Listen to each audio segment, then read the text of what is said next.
अनीता, वो प्यार कर बैठे जनक से। अब दिल है यार, दिल पे किसी का जोर थोड़ी ना चलता है। अरे बस बस बस, लेक्चर बंद करो अपना। अपनी बात सामने रखने की आजादी है अपन को, आप ऐसे डरा या धमका नहीं सकते। अरे हिम्मत कैसे हुई बात करने की?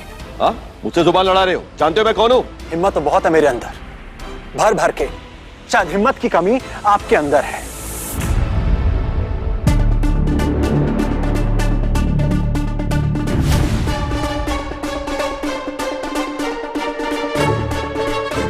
तभी तो सच को अपना नहीं पा रहे हैं आप। क्या सच? इंतजार कीजिए वकील जी, सारे पत्ते एक साथ थोड़ी ना खोले जाते हैं। थोड़ा सब्र रखिए, धीरे धीरे आपको भी सब कुछ समझ में आ जाएगा।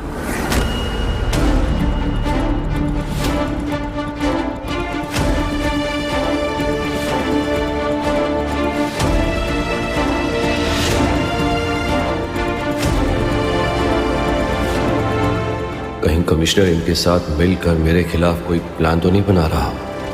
इसी बात का डर है मुझे। जिस लड़के को नजरें झुकाकर मेरे सामने बात करना चाहिए, आज वो मेरी आंखों में आंखें डालकर मुझे जवाब दे रहा है। और आज पहली बार शुभो को किसी से डर लगा है। जो सामने खड़ा चुनौती दे रहा है खुद वकील साहब को। पर अब अंजना। जनक बेटा, तुम मुझे माँ मानती हो ना? अप्पू भी मेरी बेटी है। अगर उसकी जिंदगी में ऐसा कुछ होता तो मैं उसे भी पीछे हटने के लिए कहती। नहीं, आपकी बात समझने में बिल्कुल दिक्कत नहीं हो रही मुझे बड़ो माँ, और मैं खुद कह रही हूँ इनसे,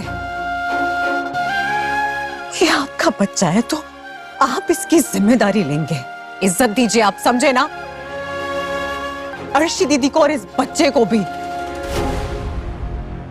और एक्नॉलेज कीजिए कि आपने इनके साथ। अच्छा, अब तुम्हारे कहने पर अनी मुझे इज्जत देगा?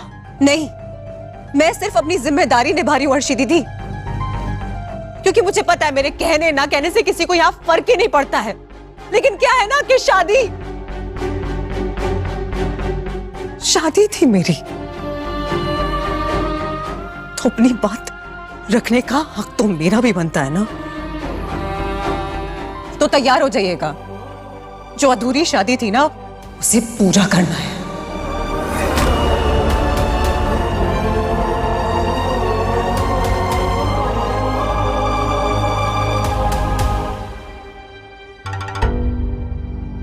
और कल आप अर्शी दीदी से शादी करेंगे,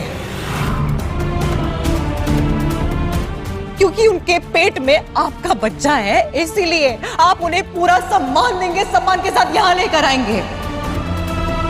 और अभी तो शुभो भी सहमत है जनक से, क्योंकि उसके ही घर की हित की बात जो कर रही है वो। वहीं जनक अब अर्शी से भी कहती है, और अर्शी दीदी आप कोशिश कीजिए, इन्हें सिर्फ बाहर से मत पहचानिए, इनके अंदर झांक के देखने की कोशिश कीजिए, क्योंकि ये ठीक नहीं है।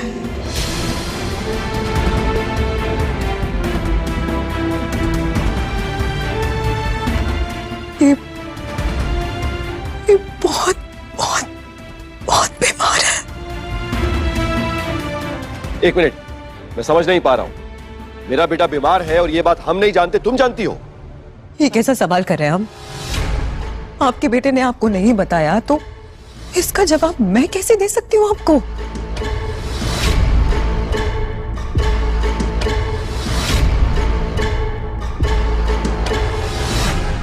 मैं जानती हूं, सच में अनिरुद्ध बीमार है।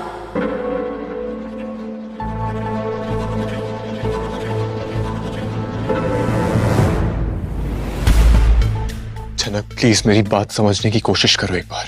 नहीं, आपकी बात समझो, ऐसा रिश्ता नहीं है हमारे बीच। जनक ये जो कुछ भी हुआ ना वो मेरी गलती है, और मुझे बिल्कुल समझ में नहीं आ रहा कि अब क्या करना चाहिए। क्या करना चाहिए? इसका बहुत सिंपल आंसर है, आपको सबकी बात मान लेनी चाहिए, इस बच्चे को अपनाना चाहिए, इज्जत देनी चाहिए, प्यार देना चाहिए।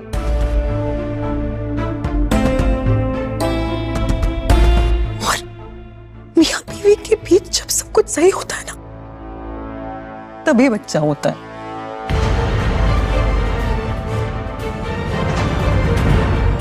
और अब जो बात बोल रही है झनक, उसे कहने के लिए भी हिम्मत तो चाहिए, क्योंकि प्यार और रिश्ता, शादी, ये सब हर किसी के साथ नहीं निभाई जाती है। खासकर प्यार और दिल का रिश्ता एक ही बार जुड़ता है झनक के हिसाब से। और इसका जीता जागता सबूत हमारे सामने खड़ी है। अर्शी दीदी प्रेग्नेंट है वो।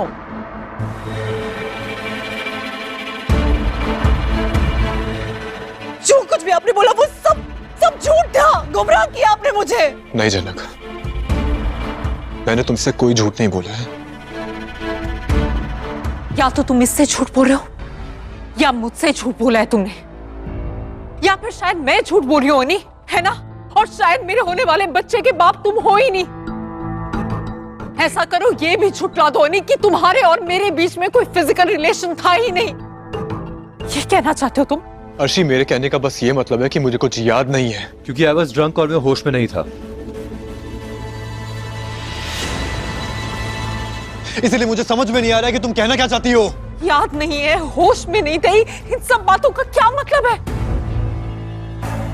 अनिरुद्ध, तुम्हें एक रास्ता चुनना होगा। तुम्हारे लिए बाकी रास्ते बंद हो चुके हैं, और जो तुम ये कर रहे हो ना, ये मुझे कतई मंजूर नहीं है।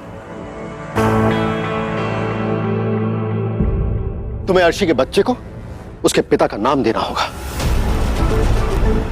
और अगर ऐसा नहीं हुआ ना, तो मैं इस मामले को बहुत दूर तक लेकर जाऊंगा। अंकल, मैं डरता नहीं हूं।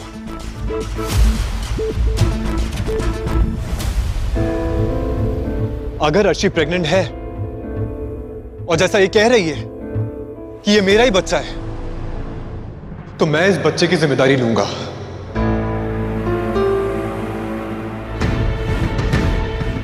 लेकिन हमारे रिलेशन को पब्लिकली लेके आना, ये बहुत गलत बात है।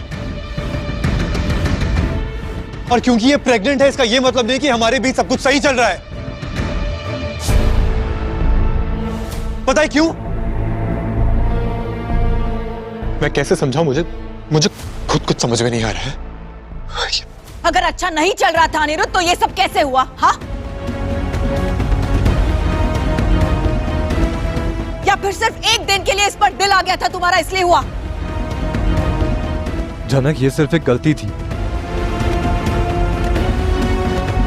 और ये जैसे तुम बोल रहे हो ना, तुम अपने ही स्टैंडर्ड्स गिरा रहे हो।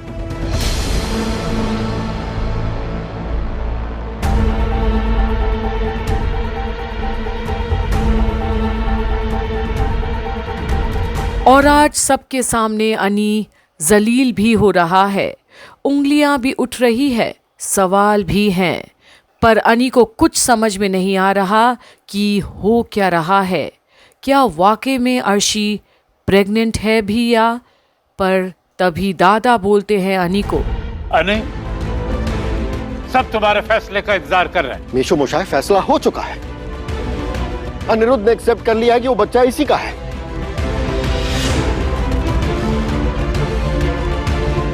और मैं नहीं चाहता कि समाज अर्शी पे उंगली उठाए, उससे सवाल जवाब करे। ये मैं कतई मंजूर नहीं करूंगा। और रही बात अनिरुद्ध की, तो इसको अर्शी से शादी करनी होगी। शादी के बाद इसको तलाक देना है, तो ये फैसला इसका होगा। अनी मुझे क्या डिवोर्स देगा डैड? उससे पहले मैं ही इसे छोड़ दूंगी।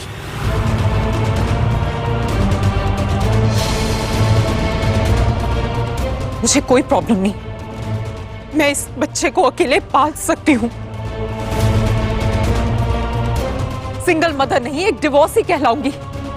लेकिन जो सच है वो तो सच है अनी। और आज अनी ही खुद एक ऐसे चक्रव्यूह में फंसा है जहां आज उसकी पल भर में सोची हुई चीजें बिखर रही है। उसके हाथ में कुछ नहीं रहा इस वक्त, क्योंकि जो विनायक सालों पहले झनक के लिए आवाज नहीं उठा पाया था, आज अपनी बेटी के लिए उठा रहा है। पर शायद आज सृष्टि को झनक के लिए अब भी कोई परवाह नहीं। जिसके कोख से जन्म ली है झनक भी, कोई उसके लिए क्यों नहीं बोल रहा? जहां अनी साफ कह रहा है कि उसे तो अर्शी के साथ की फिजिकल होना भी याद नहीं, क्योंकि वो ड्रंक था। पर ये समाज है, अपने हिसाब से बातें करते हैं। जिसका पलड़ा ऊंचा वही सब पर भारी। तो अब आगे भी देखना ना भूलिएगा कि होता क्या है अनी और झनक के जीवन में आगे भी, जहां जान बचाना चाहता था अनी झनक का, पर खुद की ही जान हथेली पर है आज, और इज्जत की तो धज्जियां उड़ गई है सबके सामने। बने रहिए आगे की अपडेट्स के लिए यहीं कंप्लीट बॉलीवुड पर, जहां आपके लिए हम ला रहे हैं झनक की सारी अपडेट्स।